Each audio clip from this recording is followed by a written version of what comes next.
বিচারপতি বলেন যে কোনো একজনের নাম বলেন, কার ঘরে যাইবেন? মায়ে কয় মহামান্য আদালত, দুই সন্তানের এক সন্তানের নাম উচ্চারণ করে দুনিয়ার আদালতে আমি আমার কোনো সন্তানকে খাটো করবার চাই না। আমার কাছে আমার দুনো সন্তানই বুকের ধন। আপনি আদালত যার কাছে দিবেন আমি তার কাছে থাকব।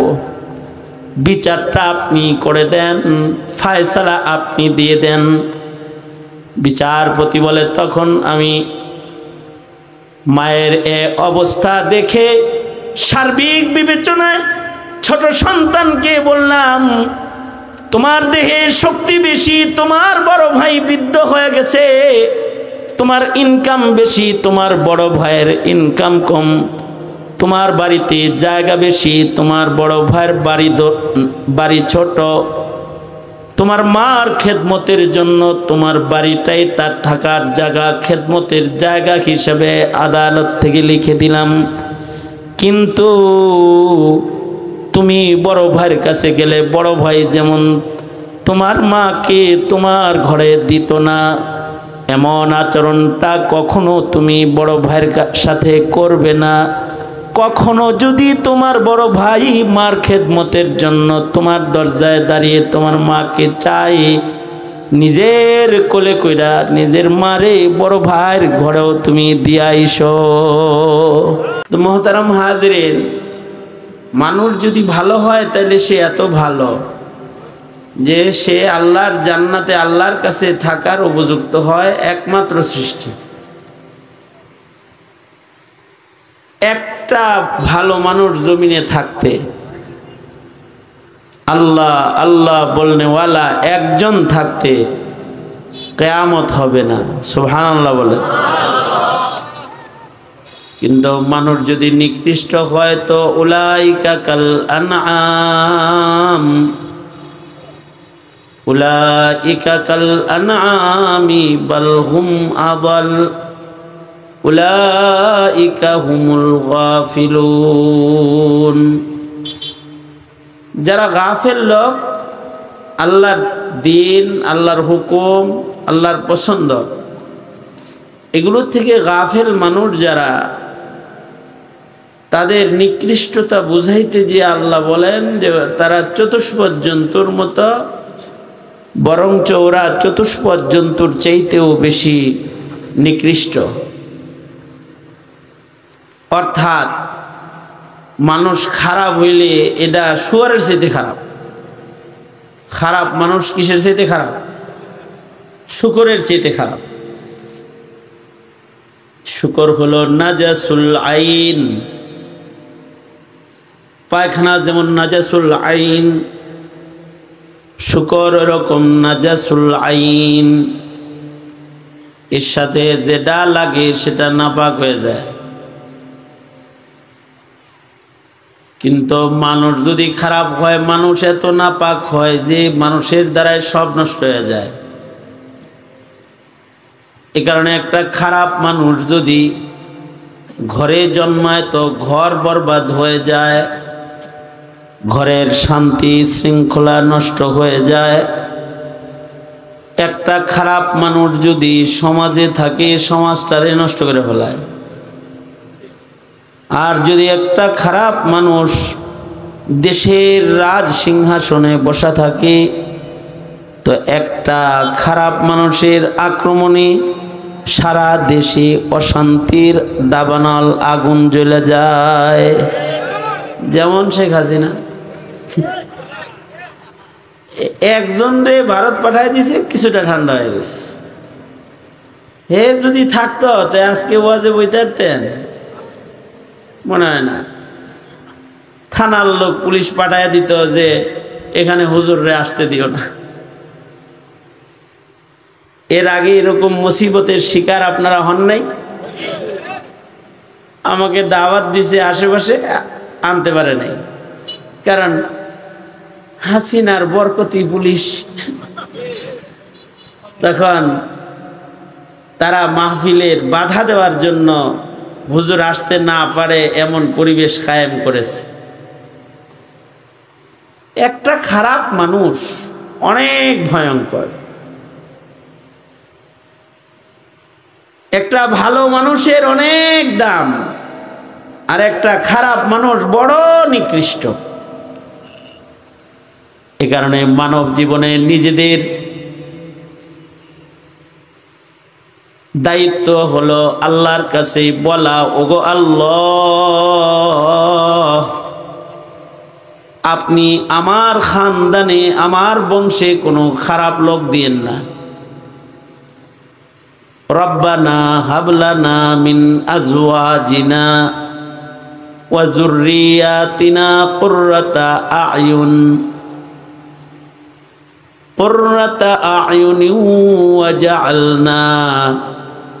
ওয়াজআলনা লিল মুত্তাকিনা ইমামা। সব বান্দাবান্দি আল্লাহর কাছে নেক সন্তান কামনা করে এই দোয়া করবে, হে আল্লাহ আমার খানদানে ভালো সন্তান দান করেন, ভালো মানুষ পাঠান। এই দোয়া করবে, এই দোয়াটা আল্লাহর অনেক পছন্দ। সন্তান ভালো হবে না মন্দ হবে এটাও নির্বাচন নির্ধারণ কার? জোরে আওয়াজ করে বলেন কার? কখনো নবীর ঘরেও ইমানদার আসে না, আবার কখনো নিয়ে আসেন তাড়াতাড়ি,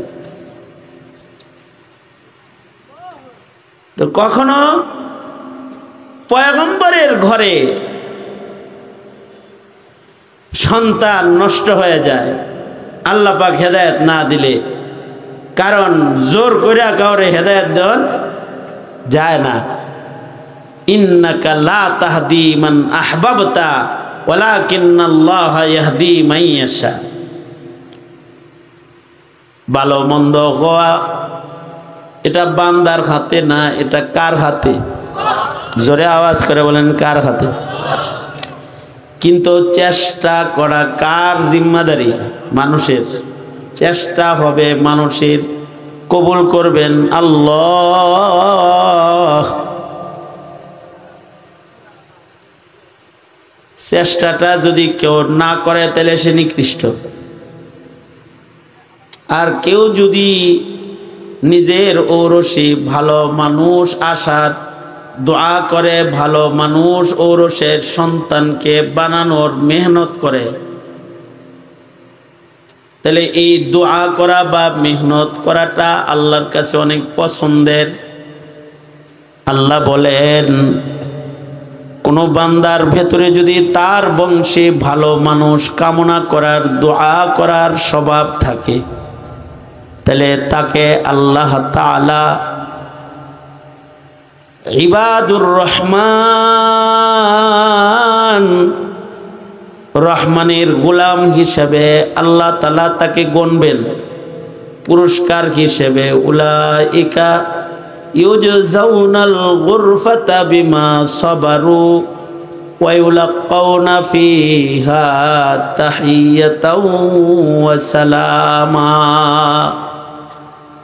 ওই জান্নাতের সাদর সম্ভাষণ আল্লাহ তাআলা এই দুয়াকারী মানুষটাকে আল্লাহ তাআলা দান করবে। তাহলে আমাদের জিম্মাদারি হলো আমরা আমাদের খানদানে যেন গাঁজাখোর না হয়, মদখোর না হয়, জেনাকার না আসে, খুনি সন্ত্রাসীর আগমন যেন আমাদের খানদানে না হয়, আমাদের খানদানে যেন চোর ডাকাত জালেমের আগমন না হয়, দুষ্ট লোক জেনাকার পাপাচারের আগমন না হয়, নেককারের আগমন যেন হয়। এই জন্য আমাদের জিম্মাদারি হলো আমরা আল্লাহর কাছে 1 নাম্বার দোয়া করব। এটা 1 নাম্বার কাম, দোয়া করা। দোয়াটা কিয়ামত পর্যন্ত কোন ভাষায় করব আল্লাহ তাও শিখাই দিছে।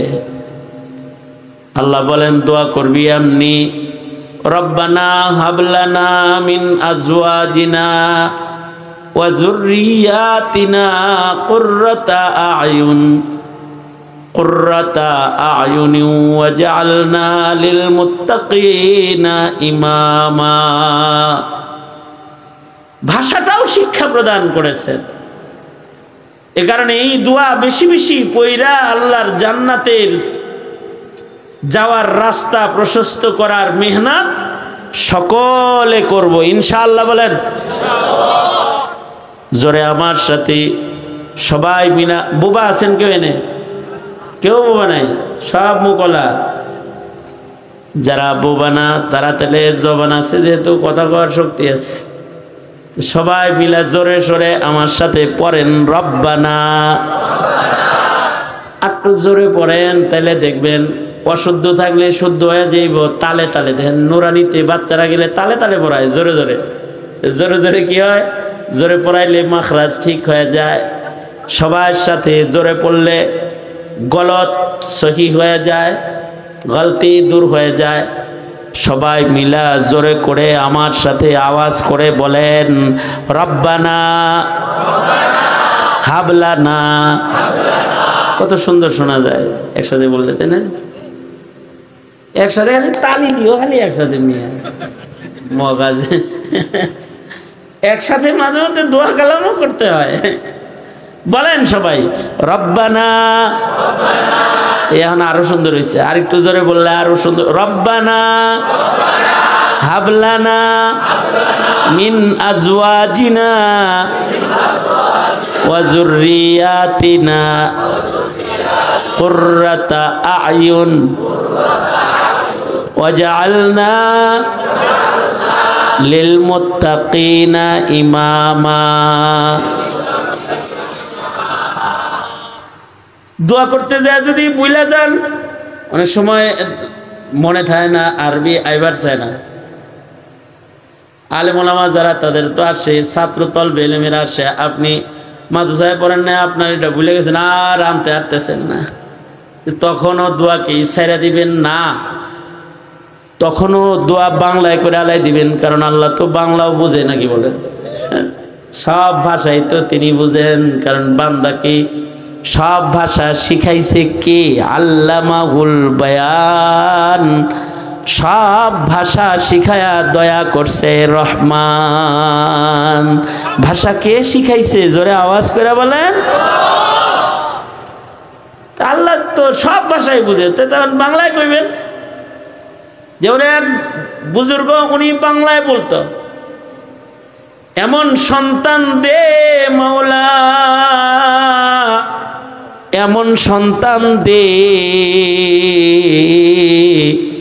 কামাই খাওয়ার আশা নাই, মইরা গেলে দোয়া করবে যে। এমন সন্তান দে মাওলা, এমন সন্তান দে, কামাই খাওয়ার আশা নাই, মইরা গেলে দোয়া করবে যে। যেমন ওয়াজ মাহফিলে যখন কেউ আসে, তখন মনে মনে একটা ভাবনা আসে, গত মাসে আব্বারে কবরে রাখছি রে, আজকে হুজুরদের সাথে বসছি, একটু বয়ান শুনি, আখরি মুনাজাতে একটু বাবার লেগে দোয়া করব। এইটা নেক সন্তানের ভাবনা। এই ভাবনাটা নেক সন্তান, ওয়ালাদে সালেহ আও ওয়ালাদিন সালেহিন ইয়াদউ লাহু। আল্লাহর রাসূল বলেন, মরার পরে যাদের খানদানে সালেহ সন্তান রয়, নেক সন্তান রয়, তারা ইয়াদউ লাহু, তার জন্য আল্লাহর কাছে দোয়া করতে থাকে। তার দোয়ায় বাবা মার কবর শান্ত হয়, কবরে নেকি যায়। আল্লাহু আকবার বলেন। আরবিতে না পারলে, আরবি যদি না এতে বাংলায় বলবেন, যদি পারেন তো আল্লাহর ভাষায় বলবেন। রব্বানা হাবলানা মিন আজওয়াজিনা ওয়া যুররিয়াতিনা কুররাতা আয়ুন ওয়াজআলনা লিল মুত্তাকিনা ইমামা। তা যদি না পারেন তো বাংলায় হলেও বলবেন, এমন সন্তান দে আল্লাহ, এমন সন্তান দে, কামাই খাওয়ার আশা নাই, মইরা গেলে দোয়া করবে যে। এমন সন্তান দে আল্লাহ, এমন একটা সন্তান দে, কামাই খাওয়ার আশা নাই, মইরা গেলে দোয়া করবে যে। এটার অনেক দরকার। নেক সন্তান ছাড়া বাবা মার জন্য দোয়া কালাম হয় না। শুধু দোয়া কালাম না, নেক সন্তান বংশে না থাকলে মা বাবার বুড়া বয়সের শান্তি হয় না, খেদমত হয় না। নেক সন্তানরা মা বাবার খেদমতকারী হয়। সন্তান যদি নেক না হয় তো সে পিতা মাতাকে ভুলে যায়, মা বাবার জন্য অর্থও খরচ করতে চায় না, সময়ও খরচ করতে চায় না। এমন বদনসিবি সমাজের কত মায়ের বাবার জীবনে ঘটতেছে, ঠিক না? আছে না? তাদের জীবনে অনেক কষ্ট, অনেক কষ্ট। আর যদি একটা নেককার সন্তান থাকে তাহলে মা বাবার জন্য এটা বুড়া বয়সে খেদমতের কারণ হয়, শান্তির কারণ হয়। এই সন্তানগুলোর দ্বারায় মা বাবার চোখ শীতল হয়। মা বাবার খেদমত করে সন্তানরা মা বাবাকে তৃপ্ত কইরা কবর জগতে পাঠায়া দেয়। এই সন্তানগুলার সমাজের শ্রেষ্ঠ সন্তান, এটা আল্লাহর কাছে চাইতে হয়।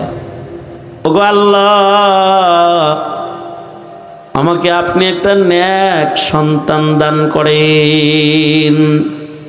যদি নেককার সন্তানের সংখ্যা আগের মতো থাকতো তাহলে এই সমাজে বৃদ্ধাশ্রমের কোনো দরকার হইতো না। আওয়াজ করে বলেন না কেন, ঠিক না বে ঠিক?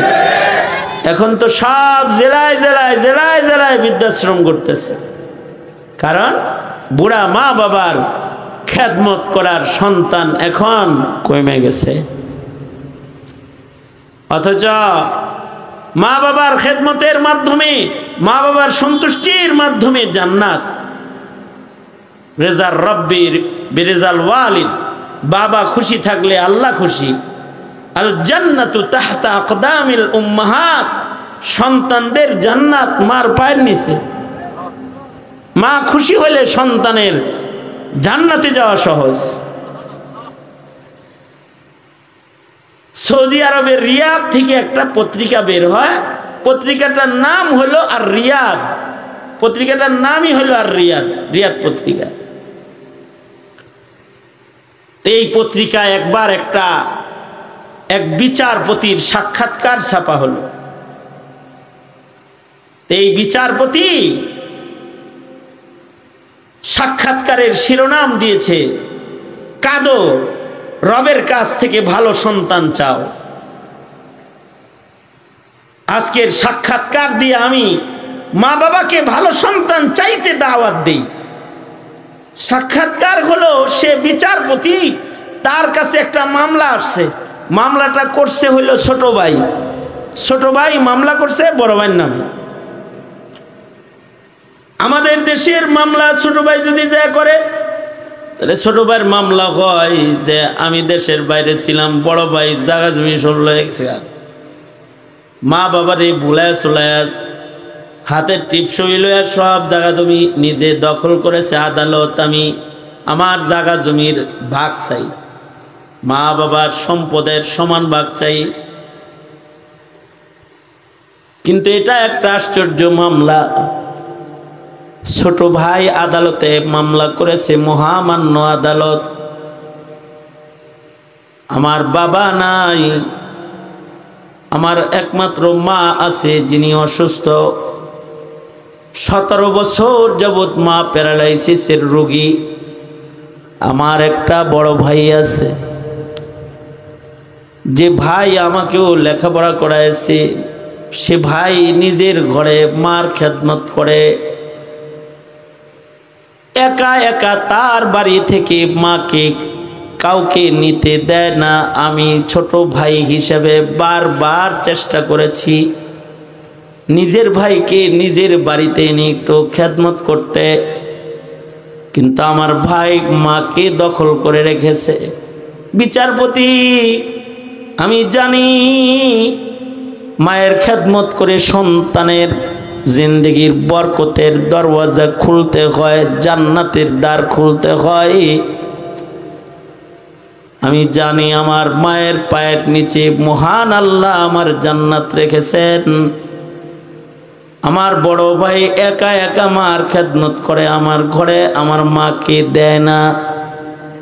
আমি আদালতে মামলা দিলাম, আমি আমার মার খেদমতের অধিকার চাই। সন্তান হিসাবে আমি আমার মায়ের খেদমত করে দোয়া লইতে চাই। আদালতকে বলছি ইনসাফ করা হোক, আমি সন্তানকেও আমার মায়ের খেদমতের সুযোগ দেওয়া হোক।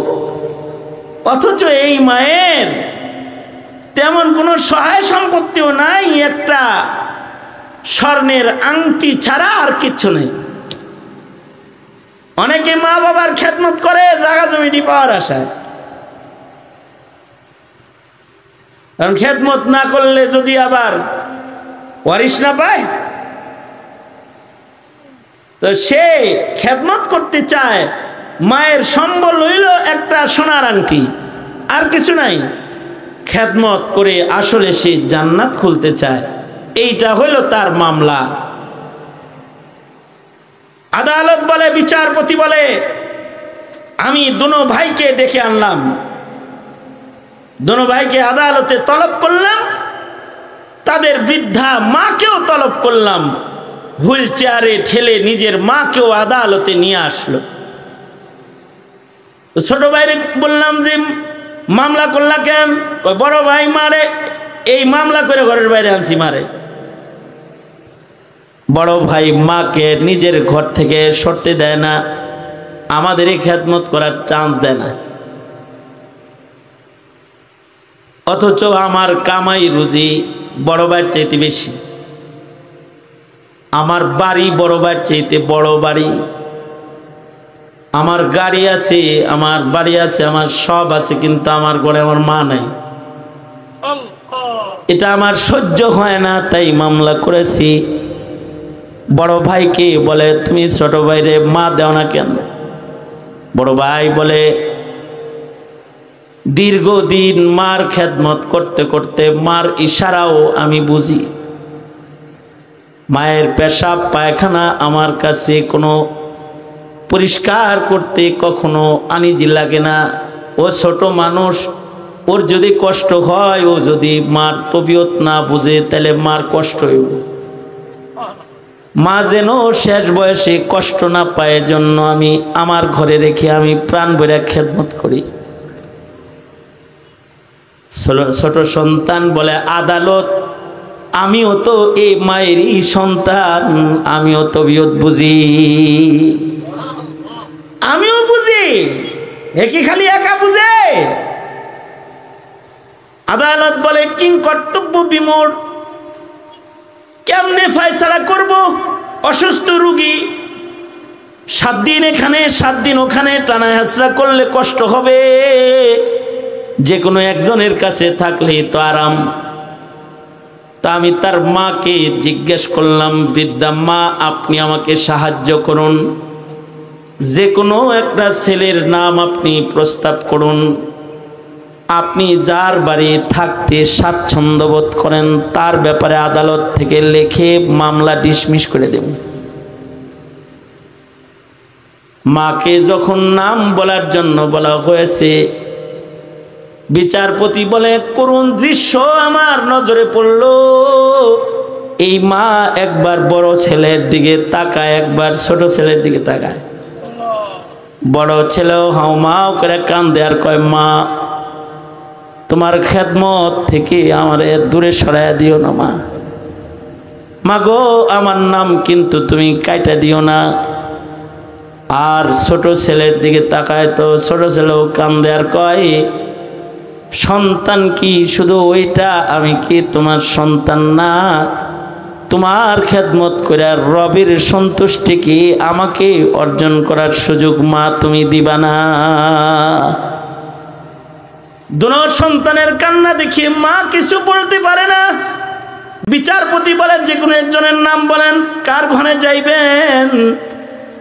মায় কয় মহামান্য আদালত, দুই সন্তানের এক সন্তানের নাম উচ্চারণ করে দুনিয়ার আদালতে আমি আমার কোনো সন্তানকে খাটো করবার চাই না। আমার কাছে আমার দুনো সন্তানই বুকের ধন। আপনি আদালত যার কাছে দিবেন আমি তার কাছে থাকব। বিচারটা আপনি করে দেন, ফায়সালা আপনি দিয়ে দেন।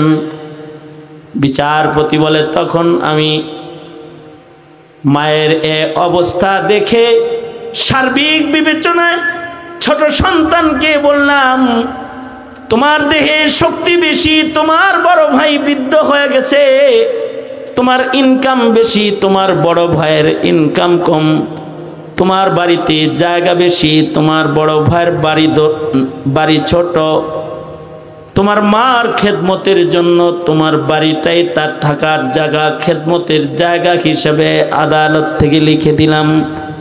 কিন্তু তুমি বড় ভাইয়ের কাছে গেলে বড় ভাই যেমন তোমার মাকে তোমার ঘরে দিত না, এমন আচরণটা কখনো তুমি বড় ভাইয়ের সাথে করবে না। কখনো যদি তোমার বড় ভাই মার খেদমতের জন্য তোমার দরজায় দাঁড়িয়ে তোমার মাকে চাই, নিজের কোলে কইরা নিজের মারে বড় ভাইয়ের ঘরেও তুমি দিয়া আইসো। আদালত বলে এই বিচারের মঞ্চে একটা বৃদ্ধা মায়ের যে দুইটা আদর্শ সন্তান আমি দেখলাম, সেই থেকে আমার চোখ পানি ঝরতেছে। যদি এই রকম সন্তান দুনিয়ার মা বাবাদের সবার ঘরে ঘরে হইত, তাহলে কাউকে বৃদ্ধাশ্রমে যেতে হতো না, অথবা দরজা বন্ধ করে চোখের পানি ফেলতে হইতো না। এ কারণে আমাদের ঘরের সন্তান সন্ততি যারা, তারা হলো আমাদের ঘরের আসল ধন, আসল সম্পত্তি, সন্তান সন্ততি। এইগুলা যদি ভালো হয় তাইলে মা বাবার বৃদ্ধ বয়সের খেদমত ভালো হয়। আর এগুলো যদি ভালো হয়, নেক সন্তান যদি ঘরে রয়, তো মা বাবা কবরে গেলেও কবরের মা বাবারও লাভ হয়। আর নেক সন্তানের মাধ্যমে ময়দানে মাহশারে আল্লাহ তাআলা পিতা মাতার দারাজাতও বুলন্দ করবেন, মর্যাদা বৃদ্ধি করবেন। মা বাবার কারণে, সন্তানের কারণে অনেক মা বাবাকে গালিগালাজ করে মানুষ, তাই না? ওই চোরের বাপ, ডাকাতের বাপ, গাঁজাখোরের বাপ, কয় কি কয় না? হ্যাঁ, সন্তানের কারণে মা বাবা ভর্ৎসনাও গালি খায়। আর সন্তানগুলা যদি ভালো হয়, সেই মা বাবার যদি সহায় সম্পত্তি বাড়ি গাড়ি নাও রয়, তো মানুষ বাড়ির সামনে দিয়ে যখন যায় তখন বলে ঘরটা ভাঙ্গা চোরা, কিন্তু ওর ঘরে মহান আল্লাহ সোনার দুইটা টুকরা দিচ্ছে। তবিয়ত ভালো, আদব আখলাক ভালো। যার আদব, যার আখলাকে এলাকার মানুষ সন্তুষ্ট, তো মানুষ সন্তানের কারণে মা বাবাকে সম্মান দেয়। সুতরাং সন্তান দিয়া কিন্তু দুনিয়ারও ইজ্জত, আখিরাতেরও ইজ্জত। এ কারণে ভালো সন্তান আল্লাহর কাছে চাওয়া এক নাম্বার কাজ। দ্বিতীয় নাম্বার কাজ হলো সন্তান ঘরে হইলে এই সন্তানকে আল্লাহর পছন্দের মানুষ বানাইবার মেহনত করা। যেই মা বাবারা নিজের সন্তানকে তালিম আর তরবিয়ত দেয়, সন্তানগুলোকে ভালো বানানোর মেহনত যে মা বাবা করে, এই মা বাবাগুলা আদর্শ মা বাবা। মহান আল্লাহ কোরআনে কারিমে সূরা লুকমান দান করে, আদর্শ পিতার দাম আল্লাহ তাআলা কিয়ামত পর্যন্তের জন্য আদর্শ পিতা চিহ্নিত করেছেন। তার মানে সূরা লুকমান দিয়া দুনিয়ার সব বাবাদেরকে আল্লাহ তাআলা রাহনুমাই করেছেন, তোমরা সবাই লোকমানের মতো বাবা হও, যে বাবা সন্তানের তরবিয়াত দাতা বাবা হবে। সন্তানের তরবিয়াত দেনেওয়ালা পিতা হওয়া দরকার। হাকিমুল উম্মত থানবী রহমাতুল্লাহি আলাইহি কি রয়েছে, হ্যাঁ রয়েছে। হাকিমুল উম্মত থানবী বলেন বাপ হইল মোট 3 প্রকার। কয় প্রকার বাপ? হ্যাঁ, এর ভেতরে 2 প্রকারের বাবারা হলো নিকৃষ্ট, 1 প্রকারের বাবা হলো উৎকৃষ্ট। নিকৃষ্ট 2 প্রকারের 1 প্রকার হলো, কিছু কিছু বাপ আছে এরা সন্তান জন্ম দেয়, মগার জন্মের পরে সন্তান রেখায় বড় করে যে রাস্তায় ছেড়ে দেয়, আর কোনো দায়িত্ব এরা পালন করে না। আছে না এরকম? এই সকল বাপের সন্তানগুলা উপায় না পেয়ে শৈশবে তারা ভ্যানগাড়িও চালায়, শৈশবে তারা ছিনতাইকারী টুকাইয়ের খাতায় নাম লেখায়, শৈশবে তারা পথভ্রষ্ট হয়ে গিয়ে ইয়াবা বাবায় অভ্যস্ত হয়ে যায়। ব্যথা যন্ত্রণা তাদেরকে কুপাত দেখায় দেয়। ফকর ফাঁকা এক সময় তাকে কুফরি পথে পরিচালিত করে ফেলে। দায়িত্বহীন পিতার ঔরসে জন্ম হওয়ার কারণে অনেক সন্তান পথহারা হয়ে যায়। ঠিক না বে ঠিক? জোরে আওয়াজ করে বলেন। আছে না এরকম? দায়িত্বহীন পিতার ঘরে জন্ম। এই দায়িত্বহীন পিতারা হলো সমাজের নিকৃষ্ট পিতাদের 1 প্রকার। আরো 1 প্রকারের নিকৃষ্ট পিতা আছে, যারা সন্তানকে রাস্তায় ছাড়ে না, কিন্তু বেশি আদর করে নষ্ট করে আলায়। আদর বেশি করে, আদর করতে করতে জন্মের আদর করে। আরে বুঝেন নাই কথাটা? এমন আদর করে সন্তান যা চায় তাই দেয়, সন্তান ব্র্যান্ডের পোশাক চায় তাও দেয়, সন্তান মোবাইল চায় আইফোন কিনে দেয়, হুন্ডা চায় দামি মোটর সাইকেল কিনে দেয়, সন্তান যদি টাকার পুটলা চায় টাকার পুটলা দেয়, সন্তানকে শেষ বেলায় বার মেম্বার বানায় দেয়, ক্লাবের মেম্বার বানায় দেয়। সন্তান মদ খায় তাও কিছু কয় না, সন্তান জেনাবা বিচার করে তাও কিছু কয় না। এমন সন্তান, এমন পিতামাতা আছে না নাই? জোরে আওয়াজ করে বলেন। সন্তানকে অনেক আদর করে, ভালো খাওয়ায়, ভালো পড়ায়, ভালো রাখে, কিন্তু সন্তান নষ্ট করে এরা। এদের ঘর থেকে ফিতরাতে ইসলামের উপরে জন্মগ্রহণকারী সন্তানগুলা নাস্তিক, মুরতাদ, বেঈমান হয়ে বের হয়ে যায়। মুসলিম ঘরে জন্মায় কিন্তু বেঈমান হয়ে বের হয়ে যায়। এদের উপমা আমাদের আকাবিররা দিয়েছেন ওই পাখি পালনেওয়ালার সাথে। এক পাখি লালন পালনকারী, সে পাখিরে এত আদর করে যে পাখিরে সোনার খাঁচায় লালন পালন করে। স্বর্ণের খাঁচায় পাখি পালে, জিয়াই তারের খাঁচা না স্বর্ণের খাঁচা? স্বর্ণের খাঁচার ভেতরে সন্তান লালন পালন করে। যে খাঁচার দরজাটা স্বর্ণের, যে খাঁচার ভেতরে পাখি খাওয়ার ট্রে, পাখিরে খাওয়ানোর যে বর্তনটা আছে, প্লেটটা আছে, এটাও স্বর্ণের। যেই তারের উপরে, ডালের উপরে পাখিটা উড়াল দিয়ে বসবে, এটাও স্বর্ণ দিয়ে বানাইছে।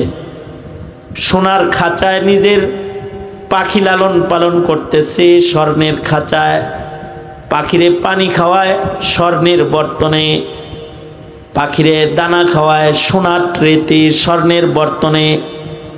পাখিতে আরামগাহ নির্মাণ করে দিয়েছে পাখির জন্য খাঁচার ভেতরে স্বর্ণ দিয়া।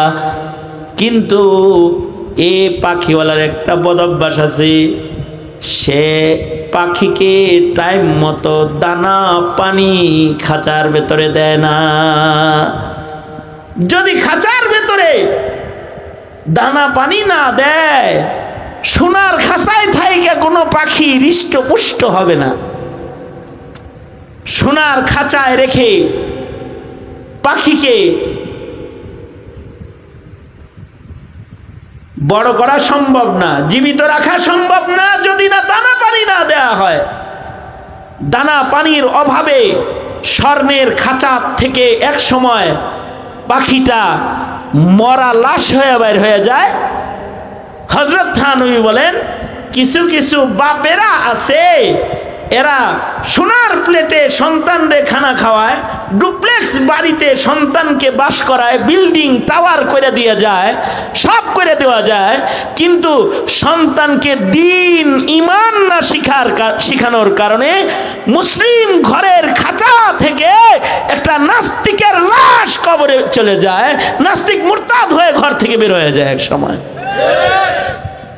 এই যে মুসলিমের ঘরে নাস্তিক, মুসলিমের ঘরে মুরতাদ, মুসলিমের ঘরে বেঈমান কখন জন্ম হয়? যখন এ ঘরের অভিভাবক দায়িত্বহীন অভিভাবকের খাতায় নিজের নাম লেখায়। এ কারণে আল্লাহর রাসূল বলেছেন, সন্তানকে তাওহীদ শিখাও, সন্তানকে ইবাদত করাও। 7 বছর বয়স তখন সন্তানকে নামাজ পড়তে আদেশ করো। 10 বছর যখন বয়স তখন সন্তানকে নামাজের জন্য পিটনি দাও, প্রহার করো। সন্তান যদি কথা না শুনে তাহলে ঘর থেকে বের করে দাও, শাসন করো, তার খাবার বন্ধ করে দাও। এ কারণে শরীয়তে ইসলামে অবাধ্য সন্তানকে ত্যায্য করার বিধান আছে, অবাধ্য সন্তানকে গণনার থেকে ছেড়ে দেওয়ার বিধান আছে। কারণ সব সন্তানরে গণতে নাই। আল্লাহ তাআলা নূহ নবীকে নিজের সন্তান গণতে মানা করছে। ইন্নাহু লাইসা মিন আহলিক, এই নূহ ওটা তোমার সন্তান না। সৌদি আরবে এক বুড়া হাজী সাহেবের সাথে আমার দেখা, এক রুমেই আসি, তার মেয়ের জামাইও হজে গেছে বাচ্চা কাচ্চা সহ। শ্বশুরের লেগা খানা দানা রেডি করে, নাস্তা রেডি করে রুমে আইছে। ওই রুমে আমিও আছি। সালাম আলকি দিয়ে ঢুকছে, শ্বশুরে পরিচয় করায়, হুজুর এইটা আমার ছোট মেয়ের জামাই।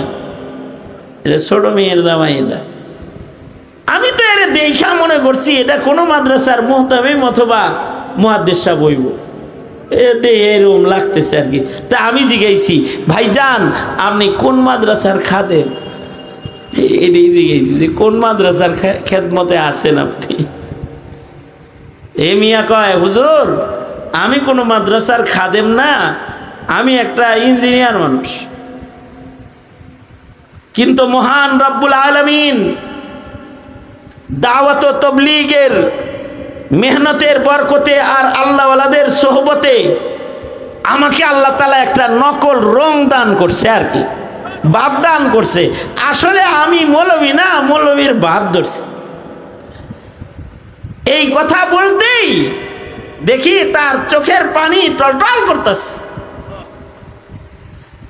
আমি তাকে বুকে নিয়ে পিঠে হাত বুলায় দিয়ে বললাম, ভাই ভয় নাই, আল্লাহর রাসূলের ভাষ্য মতে এটাও খারাপ না। নবী বলছেন, মান তাশাব্বাহা বিকাউমিন ফাহুয়া মিনহুম, যদি কারোর সাথে কারোর মিল পাওয়া যায় ময়দানে মাহশরে তার সাথে তার হাসর হয়ে যাবে। মহান আল্লাহ যদি আপনার এই রংটাও কবুল করে তাহলে নেককারদের সাথে আল্লাহ আপনারে হাসর করে দিতে পারে। এরকম রঙেরও আল্লাহর কাছে অনেক দাম। বুস্টুস দিয়া একটু ঘুরে দেন, বুস্টুস দিয়া চাচারে কইলাম, চাচা বললেন ছোট মেয়ের জামাই, আপনার মেয়ে মোট কয়জন, ছেলে কয়জন, মেয়ে কয়জন? চাচা কয় 2 ছেলে 2 মেয়ে। আমি বললাম সব কি এইরকম রঙের? কয় আলহামদুলিল্লাহ। আলহামদুলিল্লাহ, এরা সবাই হালাল হারাম বুঝে, শরীয়ত বুঝে, দিন বুঝে, এরা পর্দা পুশিদা করে, এরা ধর্মীয় অনুশীলনের মূল্যায়ন করে। আমি বললাম তাহলে তো আপনি কপালওয়ালা বাপ, আপনার সন্তানদেরকে আল্লাহ তাআলা সহি লাইনে উঠাইয়া দিছে, আপনি একটা খুশকিসমত পিতা। হ্যাঁ, মেয়ের জামাই যেটা এটা কানে কানে কয়, হুজুর আব্বা কিন্তু ছেলে মেয়ের সংখ্যা গণনায় মিথ্যা কথা কইছে। তার মানে ওনার 3 ছেলে 2 মেয়ে, মোট 5টা। উনি কইছে কয়টা? 4টা, একটা বাদ দিয়ে লইছে। আমি বললাম, চাচা আমি এই শহরটার নাম মক্কা শরীফ, এখানে আছে কাবাতুল্লাহ, এইখানে যদি কোনো নেকির কাজ করা হয় 1 লাখ গুণ বেশি হয় সওয়াব। 1 রাকাত নামাজ পড়লে 1 লাখ রাকাতের সওয়াব, নেকির কাম করলে 1 লক্ষ গুণ বেশি সওয়াব। এখানে যেহেতু নেক কাজ করলে 1 লাখ গুণ, তো মিছা কথা বান করে, মিছা কথা কইলেও 2 লাখ গুণ হয়ে যাবে। কি মিথ্যা বলছি হুজুর? বলে আপনার মেয়ের জামাই আমারে বলছে আপনার ছেলে 3টা, আপনি কোন 2টা। 5টা সন্তান থেকে একটা সন্তান কমায়া গণ্যা বর্ণনা দিলেন কেন? চাচা মিয়া কয়, হুজুর আপনাদের মুখেই তো শুনছি নূহ আলাইহিস সালাম যখন নিজের ছেলেরে আমার ছেলে যাসনা পাহাড়ে প্লাবন আইতাছে ডাক্তার ছিল নিজের ছেলে বলে আল্লাহ তখন কি নূহকে বলে নাই, নূহ রে যে আমার কথা শোনে না, আমার পয়গম্বরের কথা শোনে না, তারে গনিস না, ইন্নাহু লাইসা মিন আহলিক, সে তোর আহাল না, সন্তান হওয়ার উপযুক্ত না। মহান আল্লাহ অবাধ্যকে পয়গম্বর রে গণনা করতে মানা কইরা আমারও আল্লাহ শিখাইছে, যেই সন্তান নাস্তিকতায় বিশ্বাসী হয়ে যায় অমন সন্তানের পরিচয় খোদার ঘরের কাছে গণনা কইরা বাপ হিসেবে পরিচয় দিয়া মহান রবের আদালতে কিবরিয়াতে আমি আসামি হইতে চাই না। এই কারণে আগে তারে গণনা থেকে বাদ দিয়া লইছি। ছেলে সন্তান যদি আসলে ভালো না হয় তাহলে এগুলো গণার উপযুক্ত থাকে না। কিন্তু কপাল আমাদের পুরা, আমাদের ভালো সন্তান গণে কম, খারাপটাই গণে বেশি। যেটা মাস্তান হয় এটা গণনা করে পরিচয় দেয়, আমি অমুকের বাপ, আমি অমুকের শ্বশুর, কেডার মার কাছে হেডারে গণে বেশি। শুধু ঘরে গণনা, সমাজে গণনা তা না, আমাদের দেশের রাজনীতি যারা করে এরা সমাজের দায়িত্বশীল হিসাবে যেগুলো গ্যাঞ্জাম কর্মী আছে, যেগুলো চান্দাবাজ ক্যাডার গ্রুপ আছে, এইগুলোরে গণনা করে বেশি। কি কথা কন না কেরে, এগুলোরে গণে বেশি না। সন্তান যেমন কথা না শুনলে গণনায় থাকার উপযুক্ত না, এই মুসলমানের দেশে যারা রাজনীতি করবে কোনো সন্ত্রাসী চাঁদাবাজ কোনো দলের কর্মী হওয়ার যোগ্যতা রাখে না, দায়িত্বশীল হওয়ার যোগ্যতা রাখে না। কিন্তু নসিব খারাপ হইলে যা হয়, এখন দুষ্টরাই গণনায় পড়ে যায় আর ভালোরা বাদ পড়ে যায়, মজলুম হয়ে যায়। আল্লাহ হেফাজত করুক, বলেন আমিন। আরো জোরে আওয়াজ করে জোরে করে বলেন আমিন। কথা হইল ছেলে সন্তান যদি ভালো না হয় তাইলে তো মুসিবত। এ কারণে বাবার দায়িত্ব, মায়ের দায়িত্ব হলো সন্তানরে খালি খাওয়ানো না, সন্তানরে তরবিয়ত প্রদান করা। ছোটবেলায় সন্তানকে তার মুখ দিয়ে আল্লাহ বের করা, আল্লাহ পাকের পরিচয় সন্তানের কাছে সুস্পষ্ট করা, বলতে থাকা উপরের আকাশটা একজন বানাইছে, তিনি আল্লাহ। এই সূর্যটা একজনের হুকুমে ওঠে আর তার হুকুমে এটা আবার ডুবে যায়। সকালবেলায় ভোরের সূর্য একজনের হুকুমে উদয় হয়, সন্ধ্যাবেলায় ডুবে যায়। তিনি কে? জোরে আওয়াজ করে বলেন তিনি কে? পূর্ণিমার চাঁদের আলো একজনের হুকুমে বিতরণ হয়, তিনি কে? পূর্ণিমার চাঁদের আলো একজনের হুকুমে, আল্লাহ পাকের হুকুমে এটা বিতরণ হয়, তিনি আল্লাহ। এ আমার নাক, আমার চোখ, আমার কান। সন্তানকে বলা তোমার চোখ, তোমার কান, তোমার নাক, তোমার দেহ, তোমার হায়াত একজন দিয়েছেন, তিনি কে? যদি কোনো সন্তানরে আল্লাহ চিনাইতে হয়, কত গল্প যে সন্তানের কাছে করতে হয়। আর যদি কাবাতুল্লাহ চিনাইতে হয়, জমজম চিনাইতে হয়, দাড়ি চিনাইতে হয়, টুপি চিনাইতে হয়, সাফা মারওয়া চিনাইতে হয়, তাইলে তো পিতা মাতার কিরণমালা দেখার আর টাইম নাই। সন্তান লইয়া দিনের গল্প, ইসলামের গল্প করতে করতে হায়াত ফুরাইয়া যাবে পিতা মাতার। এই মা বাবা আবার নাটক সিনেমা দেখার টাইম পাইব কখন? টাইমই তো পাইব না। এই তরবিয়াতগুলো একটা সন্তানকে শৈশব থেকেই দিতে হয়।